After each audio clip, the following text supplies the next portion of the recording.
इस कार्यक्रम के प्रायोजक है राजेश मसाले। अब आएगा खाने में असली स्वाद राजेश मसाला के साथ।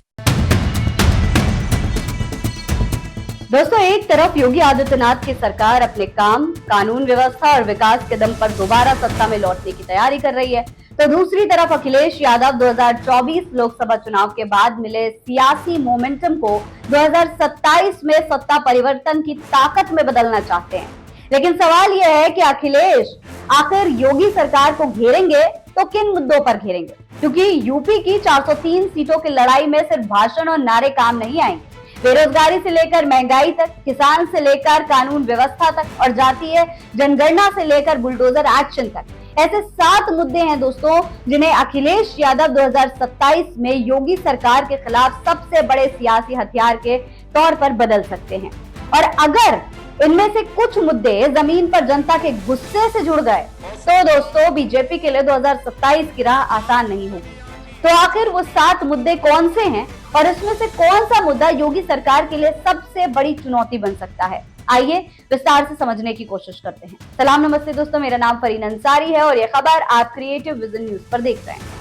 दोस्तों, अखिलेश यादव इस बार जिन मुद्दों पर बीजेपी को घेरने वाले हैं उनमें से सबसे पहला और सबसे बड़ा मुद्दा है रोजगार और बेरोजगारी।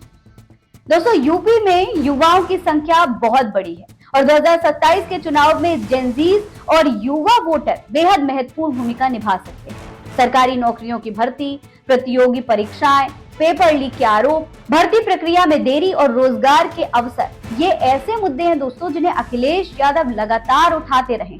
समाजवादी पार्टी कोशिश करेगी कि युवा वोटर्स के बीच ये संदेश जाए कि सरकार ने रोजगार के मोर्चों पर जितने वादे किए थे उतने अवसर जमीन पर नजर नहीं आए। खासकर प्रतियोगी परीक्षाओं और सरकारी भर्ती को लेकर अगर कोई विवाद चुनाव के आसपास बड़ा मुद्दा बनता है तो सपा उसे आक्रामक तरीके से उठाएगी, जैसे पिछले जंतर मंतर के युवाओं के आंदोलन पर समाजवादी पार्टी ने एक्शन दिखाया था।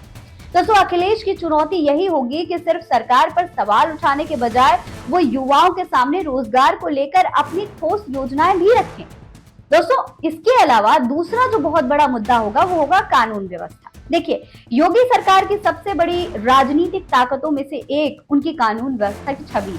बीजेपी लगातार दावा करती है कि यूपी में अपराधियों के खिलाफ सख्त कानूनी कार्रवाई हुई है और कानून का राज मजबूत हुआ है, लेकिन विपक्ष इसी मुद्दे को अलग नजरिए से पेश करने की कोशिश करता है। महिलाओं के खिलाफ अपराध, हत्या, पुलिस कार्रवाई, कथित फर्जी एनकाउंटर जो लगातार होते रहते हैं, हिरासत में मौत और स्थानीय स्तर पर पुलिस प्रशासन से जुड़ी जितनी भी शिकायतें हैं उसको सपा चुनावी मुद्दा बना सकती है। दोस्तों, अखिलेश यादव सरकार से सवाल पूछ सकते हैं कि अगर कानून व्यवस्था इतनी मजबूत है तो अपराध की अलग अलग घटनाओं पर सरकार को बार बार सफाई क्यों देनी पड़ती है। यानी जिन मुद्दों को बीजेपी अपनी ताकत मानती है उसी को विपक्ष सरकार की जवाबदेही का मुद्दा बनाने की कोशिश कर सकता है। अब इसके बाद आता है तीसरा मुद्दा, वो है महंगाई और आम आदमी की जेब। ये पूरे देश का एक बहुत बड़ा मुद्दा है और खासतौर पर उत्तर प्रदेश में भी इसका असर दिखाई देता है। देखिए, चुनाव के समय ये मुद्दा हमेशा महत्वपूर्ण होता है। पेट्रोल, डीजल, रसोई गैस, खाद्य पदार्थ, बिजली के बिल, घरेलू खर्च और रोजमर्रा की जरूरतों की कीमतें सीधे परिवारों के बजट को प्रभावित करती हैं। अखिलेश यादव की कोशिश होती है कि वो महंगाई के मुद्दे को सिर्फ आर्थिक आंकड़ों की भाषा में नहीं बल्कि आम परिवार की रोजमर्रा की जिंदगी से जोड़कर पेश करें। खासकर मध्य वर्ग, छोटे दुकानदार, मजदूर और कम आय वाले परिवारों के बीच ये सवाल उठाया जा सकता है कि कमाई की रफ्तार और खर्च की रफ्तार में कितना अंतर है। 2027 में अगर महंगाई लोगों की प्राथमिक चिंता बनती है दोस्तों, तो विपक्ष के पास सरकार को घेरने के लिए एक बहुत बड़ा हथियार होगा। इसके बाद चौथा मुद्दा आता है किसान और ग्रामीण अर्थव्यवस्था।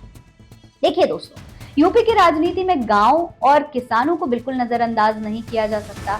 कोई भी पार्टी इनके लिए लड़ाई अगर लड़ती है तो इनका समर्थन भी मिलता है। गन्ने का भुगतान, फसलों का उचित दाम, आवारा पशु, सिंचाई, खाद बीज की उपलब्धता और ग्रामीण रोजगार जैसे सवाल लगातार राजनीतिक मुद्दे का हिस्सा रहते हैं। पश्चिमी यूपी में किसान राजनीति का असर अलग है। पूर्वांचल में किसानों की अपनी समस्याएं हैं और बुंदेलखंड में पानी और खेती का सवाल बेहद महत्वपूर्ण है। समाजवादी पार्टी कोशिश कर सकती है कि अलग अलग क्षेत्रों की स्थानीय समस्याओं को जोड़कर किसान और ग्रामीण वोटर्स के बीच सरकार के खिलाफ माहौल बनाया जा सके। खासकर आवारा पशुओं का मुद्दा बीजेपी सरकार के सामने पहले भी राजनीतिक चुनौती बन चुका है और 2027 में भी इसे जोर शोर से उठाया जा रहा है। पांचवा मुद्दा होगा जातीय जनगणना और सामाजिक न्याय। दोस्तों, यही वो मुद्दा है जो यूपी की चुनावी राजनीति को सबसे ज्यादा प्रभावित कर सकता है। समाजवादी पार्टी 2024 के लोकसभा चुनाव में पीडीए यानी पिछड़ा, दलित और अल्पसंख्यक की रणनीति को आगे बढ़ा चुकी है। अब 2027 में अखिलेश यादव इस सामाजिक गठजोड़ को और मजबूत करने की कोशिश कर रहे हैं। जातीय जनगणना, पिछड़े वर्गों की हिस्सेदारी, सरकारी नौकरियों और संस्थाओं में प्रतिनिधित्व जैसे सवालों को लेकर सपा बीजेपी पर लगातार दबाव बनाने की कोशिश कर रही है। खास करके गैर यादव पिछड़ी जातियों के बीच पैठ बनाना अखिलेश यादव की बड़ी चुनौती और बहुत बड़ी रणनीति दोनों है। अगर सपा इस वोट बैंक को व्यापक तरीके से जोड़ पाती है तो बीजेपी के लिए कई सीटों पर समीकरण मुश्किल हो सकते हैं। दोस्तों, इसके बाद आता है छठा मुद्दा और वो है पेपर लीक, परीक्षा व्यवस्था और सरकारी भर्तियों पर भरोसा। देखिए, ये मुद्दा रोजगार से जुड़ा हुआ है, लेकिन इसका राजनीतिक असर अलग है। आज का युवा सिर्फ नौकरी नहीं चाहता दोस्तों, बल्कि उसे ये भरोसा भी चाहिए कि परीक्षा निष्पक्ष होगी और उसकी मेहनत किसी गड़बड़ी की वजह से बर्बाद नहीं होगी। अगर चुनाव से पहले किसी बड़ी परीक्षा को लेकर विवाद खड़ा होता है, जैसे नीट को लेकर हो चुका है, तो समाजवादी पार्टी इसे सीधे युवाओं की नाराजगी से एक बार फिर जोड़ सकती है। अखिलेश यादव पहले भी पेपर लीक और भर्ती परीक्षाओं को लेकर बीजेपी सरकार पर निशाना साधते रहे हैं। 2027 में सपा एक बार फिर से इस पूरे मामले पर भारतीय जनता पार्टी को घेर सकती है। अखिलेश यादव सवाल उठा सकते हैं कि सरकार की भर्ती व्यवस्था कितनी पारदर्शी है और युवाओं को नौकरी पाने के लिए कितने साल इंतजार करना पड़ रहा है।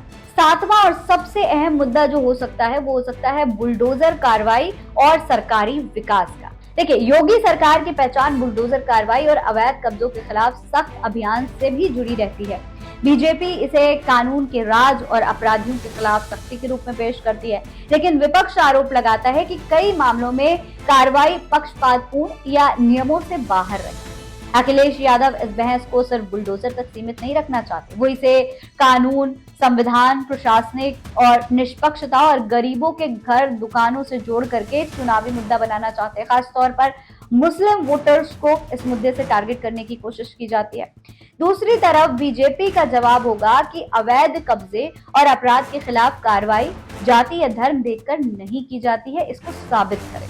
इसीलिए 2027 में ये मुद्दा दोनों पक्षों के लिए एक बड़े नैरेटिव वॉर के तौर पर बदल सकता है। लेकिन यहाँ एक बात समझनी बेहद जरूरी है दोस्तों, अखिलेश यादव के सामने चुनौती सिर्फ योगी सरकार की कमियां गिनाने की नहीं होगी, बल्कि जिस तरीके से 2024 लोकसभा चुनाव में समाजवादी पार्टी ने यूपी में शानदार प्रदर्शन किया और 37 सीटें जीतकर बीजेपी से आगे निकल गई, इससे सपा को आत्मविश्वास जरूर मिला है। लेकिन विधानसभा चुनाव का जो गणित होता है वो लोकसभा से अलग होता है। विधानसभा चुनाव में हर सीट का स्थानीय समीकरण, उम्मीदवार, संगठन और बूथ मैनेजमेंट बहुत मायने रखता है। इसीलिए अखिलेश यादव अगर इन 7 मुद्दों को चुनावी हथियार बनाना चाहते हैं तो उन्हें जमीन पर मजबूत संगठन के साथ इन तमाम बातों को उठाना पड़ेगा। इस पूरे मामले पर आप क्या सोचते हैं, कमेंट बॉक्स में लिखकर हमें जरूर बताएं। ऐसे और तमाम खबरें देखने के लिए चैनल को सब्सक्राइब करना ना भूलें। जय हिंद, जय भारत।